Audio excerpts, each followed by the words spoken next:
बिस्मिल्लाहिर्रहमानिर्रहीम। अस्सलाम वालेकुम एवरीवन। हुमैरा आपकी खिदमत में हाजिर है। अल्हम्दुलिल्लाह जी, रहमतों और बरकतों वाला महीना जो है रमज़ान अल मुबारक आपको बहुत बहुत मुबारक हो।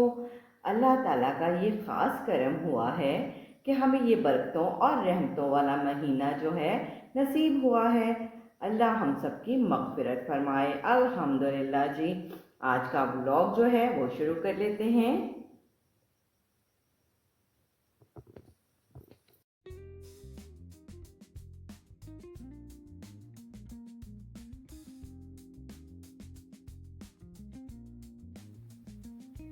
अस्सलाम वालेकुम एवरीवन, वेलकम है आपका लियो की दुनिया में। तो कैसे हैं आप सब?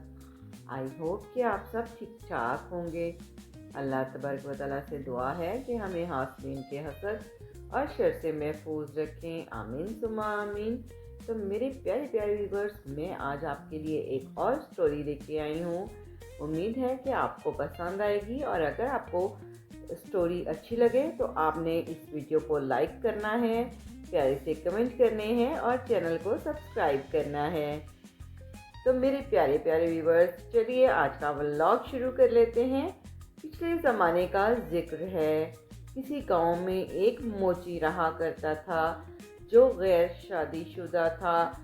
वो दिन भर लोगों के जूते सिलाई करता और उससे जो इसे पैसे बनते, इससे वो अपना गुजर बसर करता। इसकी आमदन इतनी कम थी कि मुश्किल ही से अपना पेट भर सकता था। इसलिए इसने कभी शादी के बारे में सोचा भी नहीं था। एक दिन ऐसा हुआ कि इसका दिल खिचड़ी खाने को चाहा। इसने कुछ दिन से खिचड़ी नहीं खाई थी।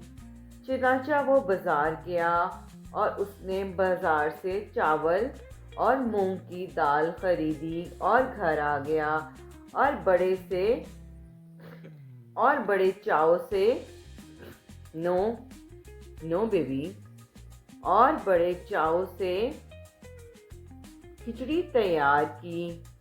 जब खिचड़ी पककर तैयार हो गई तो इसने बड़े से थाल में इसे डालकर ठंडा होने के लिए रख दिया।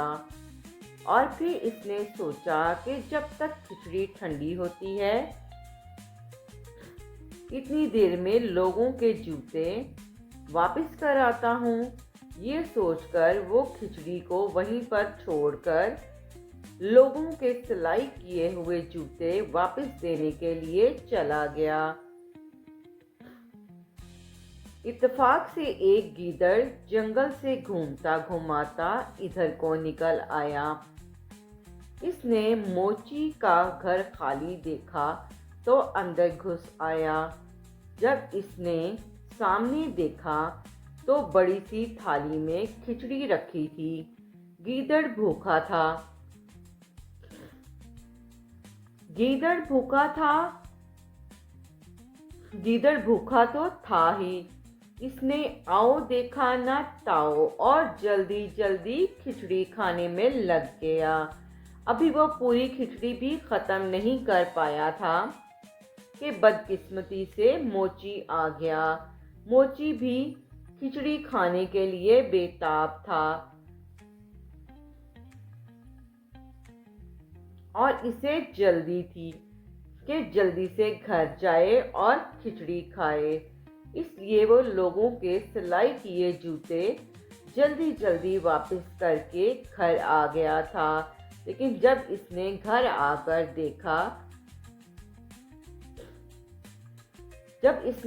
आकर ये देखा कि गीदड़ मज़े से खिचड़ी खा रहा है, तो इसने घर के दरवाजे जल्दी से बंद किए और गीदड़ को वहीं रस्सियों से बांध दिया। इसके बाद मोची ने एक मोटा सा डंडा पकड़ा और गीदड़ की खूब मरम्मत की। वो थोड़ी थोड़ी देर बाद उठता और गीदड़ की खूब ठुकाई करता, और जब थक जाता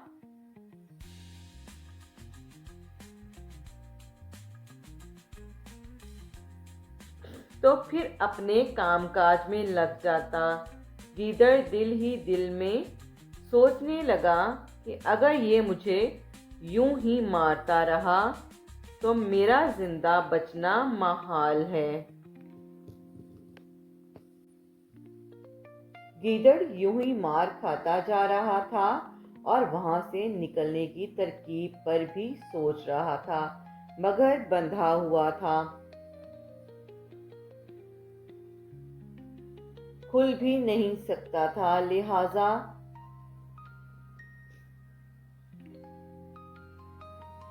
लिहाजा पिट पिटाकर खामोश हो जाता। रात जैसे तैसे गुजर गई और सुबह जब मोची अपने काम पर गया तो गीदड़ सोचने लगा, ये ही मौका है कुछ ना कुछ करने का।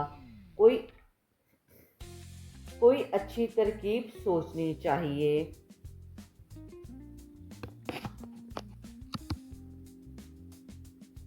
गीदड़ कुछ देर बैठा सोचता रहा और आखिर इसके जहन में एक तरकीब आई। इसने इर्द गिर्द चक्कर लगाकर अपने आप को रस्सी से और भी जकड़ लिया और इस तरह से चीखने लगा जैसे अपने साथियों को बुला रहा हो। जंगल बिल्कुल करीब था, इसीलिए जब दूसरे गीदड़ों ने इसकी आवाज सुनी तो वो भी जोर जोर से चीखने लगे। जो गीदड़ बोल रहे थे इनमें इसका एक दोस्त भी था जो खिचड़ी खाकर इसमें फंस गया था। इसने जब अपने दोस्त की आवाज सुनी तो वो ये जानने के लिए कि इसका दोस्त कहाँ है तो वो और भी जोर से चीखने लगा। जब इसे इस चीज का अंदाजा हो गया कि इसका दोस्त इसी गांव में है और इसे ढूंढने के लिए इसी गांव में आ गया और ढूंढता ढूंढता आखिर मोची के घर पहुंच ही गया। इसने कान लगाकर सुना तो इसकी आवाज इस मोची के घर से आ रही थी। इसने अंदर झांक कर देखा तो इसका दोस्त रस्सियों से बंधा हुआ था। जब वो इसके करीब पहुंचा और अपने दोस्त से पूछा, क्यों दोस्त, तुम यहाँ पर क्या कर रहे हो और तुम्हें यहाँ रस्सियों से किसने बांधा है? रस्सियों से बंधे गीदड़ की इतनी पिटाई हो चुकी थी कि इसका सारा जिस्म सूज चुका था और वो इस वजह से बहुत मोटा ताज़ा दिखाई दे रहा था। जब इसने अपने दोस्त को अपने पास देखा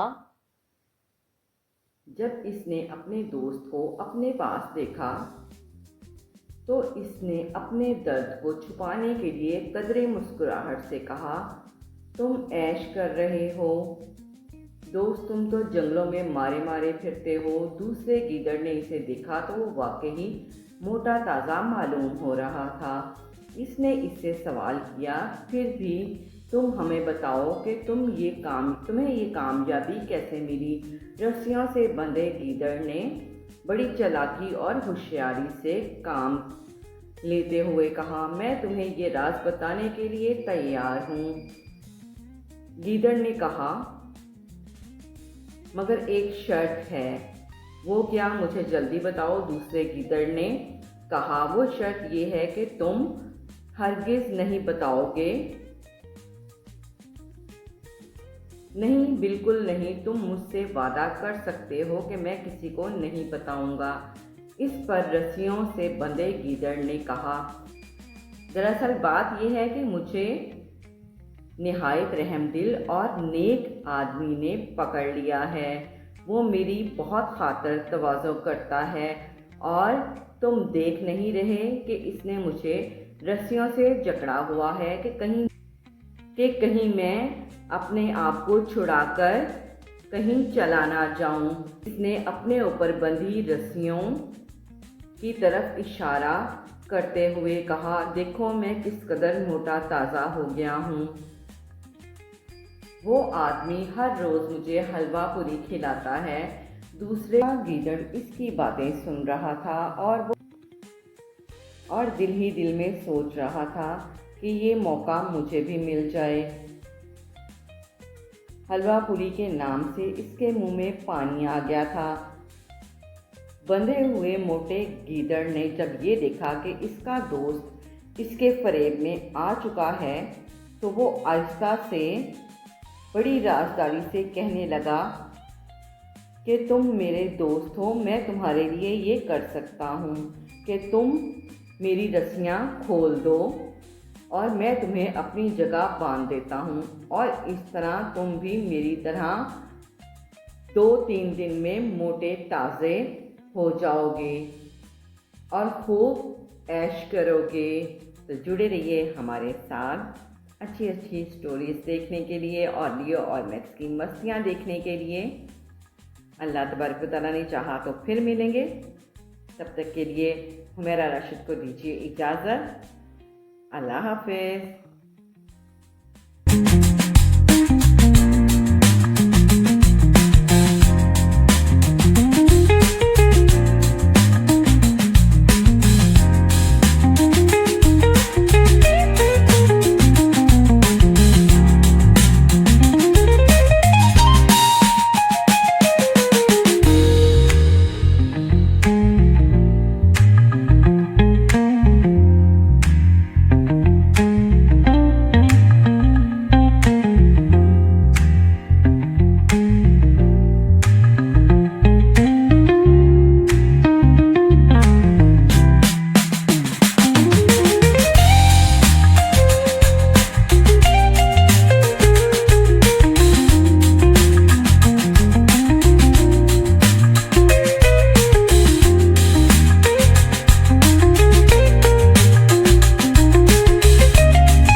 जा रही हूँ, बाय बाय।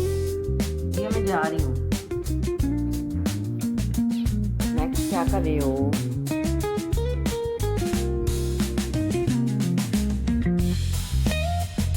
नेक्स्ट क्या कर रहे हो?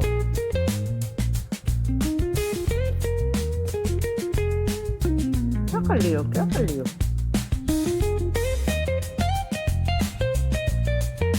नेक्स्ट बेबी, नेक्स्ट तो बड़ा बड़ा बेबी है, बड़ा बड़ा बेबी है, नेक्स्ट तो बड़ा बड़ा बेबी है, बड़ा ही बड़ा बच्चा है जो तो।